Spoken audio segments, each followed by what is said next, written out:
అందరికీ నమస్కారం. డివి real talk ఛానల్కి స్వాగతం పలుకుతూ నేను మీ వెంకటేశ్వర్లు. ఈరోజు ఉన్నమాట, ప్రపంచ కుబేరుల్లో ఒకరైనటువంటి గౌతమ్ అదానీ పేరు ఇంచుమించు తెలియని వారు ఉండరు. అలాంటి గౌతమ్ అదానీ అమెరికాలో అవినీతి ఆరోపణలు ఎదుర్కొని అరెస్ట్ వారెంట్లు వరకు వెళ్ళారు. ఆయనతో పాటు ఆయన మేనల్లుడు సాగర్ అదానీ, మరో 7 అమెరికా ప్రభుత్వం వీళ్ళని అరెస్టుకి రంగం సిద్ధం చేసిందని దాదాపు చెప్పాలి. అయితే తర్వాత అది జరుగుతుందా లేదా అన్నది అంత ఆషామాషి కాదు. ఎందుకంటే అదానిది అమెరికాది కాదు.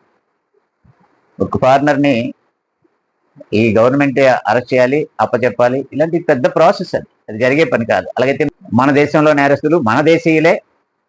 ఇప్పటి వరకు ఆ నీరవ్ మోడీ, విజయ్ మాల్యా అటువంటి వాళ్ళు విదేశాల్లో ఉన్నారు. ఎవరిని ఎవరు అప్పగించలేదు. అది తరువాత జరిగేది. ప్రపంచంలో పారిశ్రామిక వ్యవస్థ మీద బలమైన ముద్ర వేసుకున్నటువంటి గౌతమ్ అదానీ ప్రాజెక్టులు పొందడం కోసం రాజకీయ పెద్దలకు లంచాలు ఇవ్వచూపి ఆ విధంగా తన వ్యాపారాన్ని అభివృద్ధి చేసుకుంటున్నాడనే ఆరోపణలు అయితే ఉన్నాయి. తాజాగా అమెరికాలో అదానీని పట్టుకొని తీగలాగితే వైసీపీ పార్టీ డొంక కదిలిపోతుంది. ఎందుకంటే గౌతమ్ అదానీ మీద వచ్చినటువంటి ఆరోపణ ఏంటంటే, ఆంధ్రప్రదేశ్లో ప్రభుత్వంలో ఉన్నటువంటి అఫీషియల్ నంబర్ 1 కి పరోక్షంగా అఫీషియల్ నంబర్ 1 ఏపీ గవర్నమెంట్ అంటే అప్పటికి ఉన్నటువంటి గవర్నమెంట్ లో నంబర్ 1 ఎవరంటే జగన్మోహన్ రెడ్డి. అన్ని పత్రికలు అంతా మీడియా అంతా ప్రస్తావిస్తుంది. మన మాజీ ముఖ్యమంత్రి జగన్మోహన్ రెడ్డి గారికి 1750 కోట్ల రూపాయలు అదానీ లంచం ఇచ్చారు, చూపారు. అది ముట్టిందా ముట్టలేదా ఇంకా ఇస్తారా అన్నది అది పక్కన పెడితే, సహజంగా మన తాలూకా నేచురల్ రీసోర్సెస్ అన్ని తరిగిపోతున్నాయి కాబట్టి, విద్యుత్ వల్ల బొగ్గు తరిగిపోతుంది కాబట్టి, గ్యాస్ తరిగిపోతుంది కాబట్టి విద్యుత్ తయారీ కష్టం అవుతుంది భవిష్యత్తులో అని చెప్పేసి ఈ రెన్యూవబుల్ రీసోర్సెస్ ని వినియోగించుకోవడం కోసం భవిష్యత్తు తరాలకి విద్యుత్ ఆటంకం లేకుండా ఉండడం కోసం రెన్యూవబుల్ అంటే పునరుత్పాదక ఇంధనం అనమాట. అంటే ఎప్పటికీ తరగనిది. సూర్యకాంతి ద్వారా అయితే అది ఎప్పటికీ తరగనిది, ఎప్పుడు కూడా అది రెన్యూవబుల్. అందుకని రెన్యూవబుల్ రీసోర్స్ నుంచి ఎనర్జీని తీసుకోవడం దాని మీద ప్రభుత్వం సహజంగానే ప్రమోట్ చేస్తుంది. ఆ ఎనర్జీని ప్రమోట్ చేసేది SECI, solar energy corporation of India అనే సెకీ. ఆ సెకీ ద్వారాగా ఆంధ్రప్రదేశ్, మరో 4 రాష్ట్రాలు, ఆంధ్రప్రదేశ్, తమిళనాడు, ఒరిస్సా, ఛత్తీస్గఢ్, జమ్మూ కాశ్మీర్, ఈ 5 రాష్ట్రాల్లో సోలార్ ఎనర్జీని ప్రమోట్ చేసింది సెకీ. వాళ్ళ దగ్గర ఈ 5 రాష్ట్రాల వాళ్ళు ఎనర్జీని కొనుక్కోవాలి. కానీ అప్పటికే ఒప్పందం కుదుర్చుకుంది. అంటే యూనిట్కి ₹2.99 చొప్పున యూనిట్ కాస్ట్ అప్పుడు ఒప్పందం కుదుర్చుకున్నారు. తర్వాత అదానీ చాలా ఉదారంగా ₹2.49 ఆయనే కోరి తగ్గించారు. ఎందుకు తగ్గించారో తెలియదు, కానీ ₹2.40 అది కూడా యూనిట్ కాస్ట్ అప్పుడు ఉన్న మార్కెట్ కాస్ట్ కంటే చాలా ఎక్కువ. ఎందుకంటే ₹1.90 గుజరాత్లో ఇస్తున్నారు. దానికి ₹1.90 యూనిట్ కాస్ట్ గుజరాత్లో ఉంటుండగా ఆంధ్రప్రదేశ్కి వచ్చేసరికి ₹2.49 ఇవ్వడం కోసం, ఇంత మార్జిన్ పెంచి ఇవ్వడం కోసం, ఆ విధంగా ఒప్పందాలు కుదుర్చుకోవడం కోసం జగన్మోహన్ రెడ్డికి 1750 కోట్ల రూపాయల లంచం అందింది అని ఆరోపణ అమెరికాలో ఉన్నటువంటి FBI ఆరోపించడం కాదు, 2 సంవత్సరాల పాటు ఇన్వెస్టిగేషన్ చేసి వాళ్ళ తాలూకా రిపోర్ట్లో ఇటువంటి అంశాలు 2029 కోట్ల రూపాయలు లంచాలు ఇచ్చారు భారతదేశం మొత్తం ఈ 5 రాష్ట్రాల్లో. అందులో ఒక్క ఆంధ్రప్రదేశ్లో ఇక్కడ నంబర్ 1 అఫీషియల్ ఎవరైతే ఉన్నారో వాళ్ళకి 1750 కోట్లు. అంటే అదానీ కంపెనీ ఇండియాది, అదానీ వ్యక్తి భారతీయుడు, మరి అతను ఇండియాలోనే లంచాలు ఇచ్చాడు, ఆంధ్రప్రదేశ్లో లంచం ఇచ్చాడు. అయితే అమెరికాకి సంబంధం ఏంటి? ఇటువంటి విషయాలన్నీ మనం మాట్లాడుకునే ముందు ఈ వీడియోని లైక్ చేయండి, అలాగే మిత్రులకు షేర్ చేయండి, చివరి దాకా చూడండి. ఎవరైనా ఇప్పటి వరకు సబ్స్క్రైబ్ చేసుకోకుండా ఉంటే మన ఛానల్ని సబ్స్క్రైబ్ చేయండి. ముఖ్యంగా లైక్ చేయండి. చూసే ప్రతి వాళ్ళు కూడా లైక్ చేయండి. యూట్యూబ్ ప్రమోట్ చేస్తుంది, ఎక్కువ లైక్లు ఉంటేనే ప్రమోట్ చేస్తుంది. మనం ఎంత బాగా మాట్లాడినా, ఎన్ని విషయాలు మంచి విషయాలు చెప్పినా కూడా యూట్యూబ్ ప్రమోట్ చేయాలంటే మీరంతా లైక్ చేయాలి. ఒకవేళ చూసి వదిలేయకుండా ఒక లైక్ చేయండి మీరు, అది నా రిక్వెస్ట్. ఎందుకంటే మాక్సిమం మన ఛానల్లో చెప్పేది ప్రతిదీ ఉన్న విషయం అయితేనే ఉన్న మాట అని మొట్టమొదటి నేను అంటాను. ఎవరైనా మీరు లేని మాట చెప్పారండి అంటే అది ఒక్కరిది చెప్పారా, ఇంకొకరిది చెప్పలేదా, లేకపోతే ఎవరి మాటలు ఎక్కువ చెప్పారు, ఎవరి మాటలు తక్కువ చెప్పారు, ఇవన్నీ పక్కన పెడితే లేని మాట నేను మాట్లాడను. ఉన్న మాట ఎక్కడో ఒక చోట ఇది చర్చకు వచ్చింది, వార్తల్లోకి వచ్చింది, వివాదం జరుగుతుంది, లేకపోతే ఒక న్యాయస్థానంలోనో, ఒక అసెంబ్లీలోనో, లేకపోతే మరో చోట ఎక్కడైనా ప్రస్తావన గతంలో వచ్చిన విషయాలనే విశ్లేషిస్తుంటాను నేను. కాబట్టి ఇక్కడ ఎవ్వరూ దీని గురించి ఒకరు వాళ్ళకి అనుకూలమని ప్రతికూలమని భావించాల్సిన అవసరం నాకు లేదు. అందుకని మీకు నచ్చకపోతే ఎందుకు నచ్చలేదో కామెంట్ చేయండి, నచ్చింది అనుకుంటే లైక్ చేయండి. అది సరే, వివరాల్లోకి వెళ్దాం. ఆదానికి చెందినటువంటి గ్రీన్ ఎనర్జీ కంపెనీ ఒకటి. ఏ ఇండస్ట్రియలిస్ట్ అయినా మొత్తం తన సొమ్మే పెట్టాడు. బ్యాంకుల నుంచి లోన్ తీసుకుంటారు, తర్వాత పబ్లిక్ షేర్స్ కలెక్ట్ చేస్తారు, ఈ విధంగా బాండ్స్ అమ్ముతారు. ఇది గ్రీన్ ఎనర్జీ మీద అనేసరికి ఇప్పుడు రాబోయే రోజుల్లో దానికి మంచి గిరాకీ ఉంటుంది, మంచి లాభాలు వస్తాయని దీంట్లో అందరూ పెట్టుబడి పెడతారు. ఆ విధంగా అమెరికా నుంచి భారీ ఎత్తున పెట్టుబడులు సేకరించింది గ్రీన్ ఎనర్జీ. కాబట్టి వాళ్ళ పబ్లిక్ కి ప్రొటెక్ట్ చేయడం కోసం, వాళ్ళ మనీ సేఫ్ గా ఉండడం కోసం అక్కడ చట్టాల ప్రకారంగా United states securities and exchange commission వాళ్ళ దీనికి ఒక 2 సంవత్సరాలు దీని మీద ఇన్వెస్టిగేషన్ చేసిన తర్వాత ఒక కంక్లూజన్కి వచ్చారు. ఆంధ్రప్రదేశ్లో 1750 కోట్ల రూపాయలు పరోక్షంగా జగన్మోహన్ రెడ్డికి అందినట్టుగా వాళ్ళు చెప్పడం జరిగింది. గవర్నమెంట్కి సెకీతోనే ఒప్పందం. సెకీ అనేది కేంద్ర ప్రభుత్వం ఏర్పాటు చేసినటువంటి సంస్థ, solar energy corporation of India solar energy corporation of India. SECI తోటే మాకు సంబంధం. ఆదాని ఎవరు, ఆదాని మాకెందుకు లంచం ఇస్తారు అని చెప్పి ఇప్పుడు వైఎస్ఆర్ కాంగ్రెస్ పార్టీ చెప్తుంది. కానీ నిజానికి సెకీతో ఎంతవరకు సంబంధం? సెకీ ఏం చేస్తుంది? ఇది ప్రమోట్ చేస్తుంది. భవిష్యత్తులో రెన్యూవబుల్ రిసోర్సెస్ ని మనం వాడుకోవాలి కాబట్టి సోలార్ వైపు అందరూ వెళ్ళాలి. ఇప్పుడు థర్మల్ విద్యుత్తు కొన్నాళ్ళకి దొరకపోవచ్చు, అదే హైడ్రో పవర్ దొరకపోవచ్చు అని ఎప్పుడు కూడాను ఈ సూర్యరశ్మి ద్వారా విద్యుత్తు అన్నది ఉత్పాదన చేయడం, దానికి ఉత్పాదకత చేసింది ఆదాని. సెకీ ఏం కంపెనీ కాదు, సెకీలో ఈ విద్యుత్ ఏం తయారవదు, పవర్ ప్రొడక్షన్ చేసే కంపెనీ కాదు సెకీ అనేది. సెకీ అనేది ఒక కార్పొరేషన్. ఈ కార్పొరేషన్ సోలార్ ఎనర్జీని ప్రమోట్ చేస్తుంది. వీళ్ళతో ఒప్పందం ఏంటి? సెకీతో ఒప్పందం ఏంటంటే ఈ ఎనర్జీ సోలార్ ఎనర్జీ మీరు వాడండి అని చెప్పి వాళ్ళకి మన చెప్తున్నారు. ఆ రకంగా మనం 25 సంవత్సరాలకి, రాబోయే 25 సంవత్సరాలకి ఒక యూనిట్ కాస్ట్ ₹2.49. ఆ రకంగా 25 సంవత్సరాలు. ఈ ఒప్పందం ద్వారా మార్కెట్లో ₹90 యూనిట్ కాస్ట్ అయితే ఇక్కడ ₹2.49. ఈ డిఫరెన్స్ అన్నది ఈ ఒప్పందం 25 సంవత్సరాలకు గాను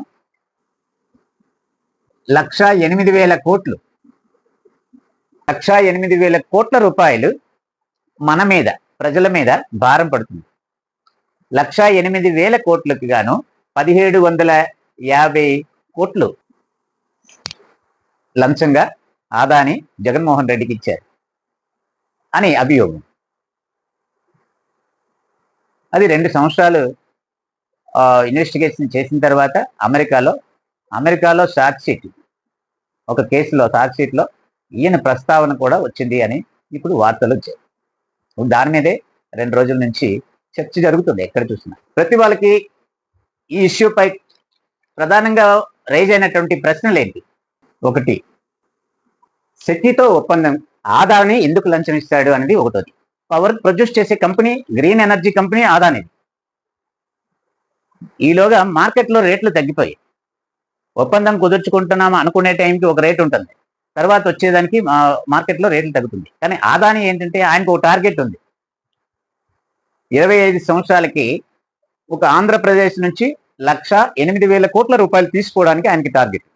అంటే మన నుంచి కరెంటు బిల్లు నుంచి 1,08,000 కోట్ల రూపాయలు తీసుకోవడానికి ఆయనకి టార్గెట్ పెట్టుకొని, మొత్తం వాళ్ళది 12,000 మెగావాట్లు అయితే ఒక ఆంధ్రప్రదేశ్లో 7,000 మెగావాట్లు అమ్మారు.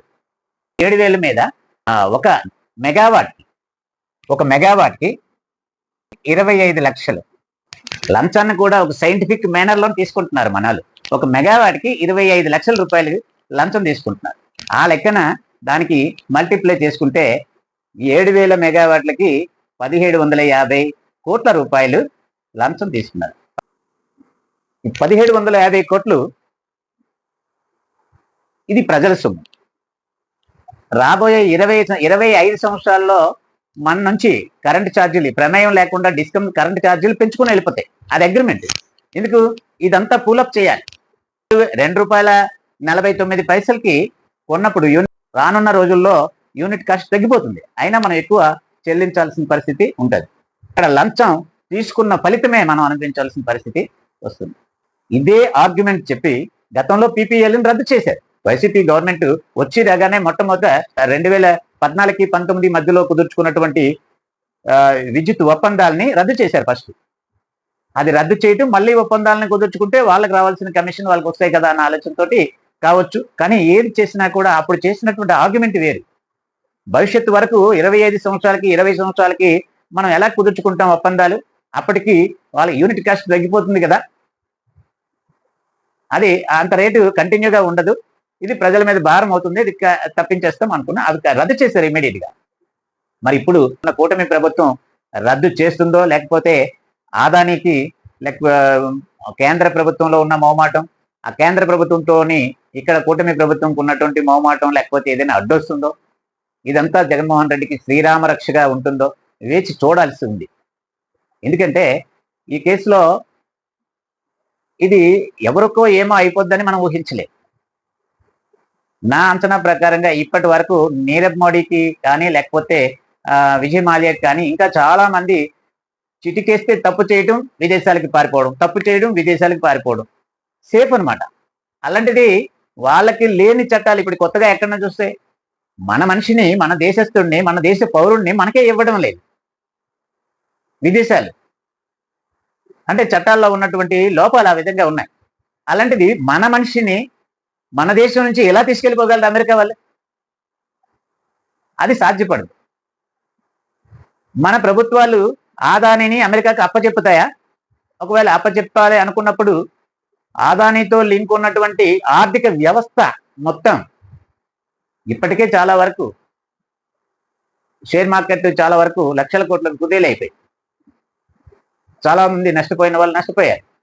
అలాంటిది ఇక్కడ ఉన్నటువంటి ఈ నిర్వహణ దీంట్లో దాంట్లో చాలా వరకు, అంటే మొత్తం ఒక మనిషి లేకపోతే అన్ని ఆగిపోతాయని నేను చెప్పను, అన్నిటి మీద ఆ ప్రభావం ఉంటుంది. కాబట్టి తరువాత భారతీయుడే అనే ఆలోచన ఒకటి ఉంటుంది. కాబట్టి ప్రపంచ కుబేరుల స్థానంలో మన భారతీయుడు కూడా ఒకడు ఉన్నాడు అన్నది ఒకటి గర్వంగా చెప్పుకుంటున్నారు మన ఎన్డీఏ ప్రభుత్వం, అండ్ ఎస్పెషల్లీ బీజేపీ ప్రభుత్వం అలా చెప్పుకుంటుంది. కాబట్టి ఆదానికి మోదీకి మంచి రిలేషన్స్ ఉన్నాయని చెప్పేసి ప్రతిపక్షం రాహుల్ గాంధీ వీళ్ళు బాగా రోజు సెటైర్లు వేస్తుంటారు. ఈ దేశాన్ని ఆదానికి అమ్మేయండి, ఈ దేశాన్ని ఆదానికి అమ్మేస్తున్నారు మీరు అని చెప్పారు. ఇప్పుడు అదేవిధంగా ఆంధ్రప్రదేశ్ని అదాని ఆంధ్రప్రదేశ్గా మార్చేశారు గత 5 సంవత్సరాల్లో పాలకులు. ఎందుకంటే గంగవరం పోర్టు, కృష్ణపట్నం పోర్టు, ఇంకా చెప్పాలంటే చాలా చాలా ఆఖరికి మన ఇంట్లో మీటర్ పెట్టుకున్న దానికి స్మార్ట్ మీటర్ దగ్గర నుంచి ఓడలు ఆగేటటువంటి పోర్టుల వరకు మొత్తం అన్ని ఆదాని చేస్తుంది. ఇన్ని కార్యక్రమాలు ఇక్కడ ఉన్నాయి. వీటన్నిటినీ కాదని వీటన్నిటినీ ఆలోచించకుండా అమెరికా అడగగానే ఆదానిని తీసుకెళ్లి అమెరికాకు అప్పచెప్పే పరిస్థితి అయితే ఉండదు. ఇక ఆదానిని లాగితేనే జగన్మోహన్ రెడ్డి ఆ వెనకాల ఆదానికి లోపలికి వెళ్తే జగన్మోహన్ రెడ్డిని కూడా ప్రాజెక్ట్ చేయడం ఇది అయినప్పుడు అది ఉండదు. ఆదానితో పాటే జగన్మోహన్ రెడ్డికి ఏమైనా అయితే ఇప్పుడు కూటమి ప్రభుత్వం ఈ ఆదాని విషయంలో మాట్లాడకపోతే జగన్మోహన్ రెడ్డికి శ్రీరామ రక్ష. ఈ విషయంలో సేఫ్ జోన్లోనే జగన్మోహన్ రెడ్డి గారు ఉంటారు. అక్కడ ఏం ప్రాబ్లం ఆయనకి ఉండదు. దాని గురించి ఆలోచించాల్సిన పని. అయితే ప్రతి ఒక్కరికి తెలిసిన విషయం ఏంటంటే జగన్మోహన్ రెడ్డి అనే వ్యక్తి ఒక పెద్ద వ్యాపారవేత్త. ప్రపంచ కుబేరుల సరస్సులో తాను ఉండాలనే ఆశతో జీవిస్తున్నారు. రాజకీయాలు చేసినా లేకపోతే ఈ వ్యాపారాలు చేసినా అతను ఏం చేసినా కూడా అన్నది అందరికీ అవగతం అయిపోయింది. ఎందుకంటే ఏ పని చేసినా, రాజకీయాలు చేసినా, లేకపోతే ఒక ఒప్పందం కుదుర్చుకున్నా, ఒక కాంట్రాక్ట్ ఇచ్చినా, ఏం చేసినా కూడా దాంట్లో ఏదో ఒకటి ఆశించి అది జరిపిస్తున్నారు అన్నది ఇక్కడ స్పష్టమవుతుంది. 2021 జరిగింది ఇష్యూ. 2021లో ఒప్పందాలు కుదుర్చుకున్నప్పుడే అప్పుడే తెలుగుదేశం విమర్శించింది. డైరెక్ట్ గా వాళ్ళు జగన్మోహన్ రెడ్డి లంచం తీసుకున్నాడు అనకపోయినా కూడా చాలా వరకు ముడుపులు చేతులు మారాయని అప్పటి నుంచి చెప్తూనే ఉన్నారు. తెలుగుదేశం ప్రభుత్వం, తెలుగుదేశం పార్టీతో పాటు రామకృష్ణ గారు, సిపిఐ రామకృష్ణ గారు కూడా చెప్తున్నారు. రామకృష్ణ గారు కూడా హైకోర్టులో పిల్లు వేశారు దీని మీద. తెలుగుదేశంలో ఇప్పుడున్నటువంటి ఆర్థిక మంత్రి పయ్యావుల కేసు, దానికి ఆయనకి సబ్జెక్ట్ ఉంది కాబట్టి, ఈ ఫైనాన్స్ మ్యాటర్స్ మీద సబ్జెక్ట్ ఉంది కాబట్టి ఈ కొనుగోలు ఒప్పందం కరెక్ట్ కాదు అని చెప్పి ఆ రోజు చెప్పడం జరిగింది.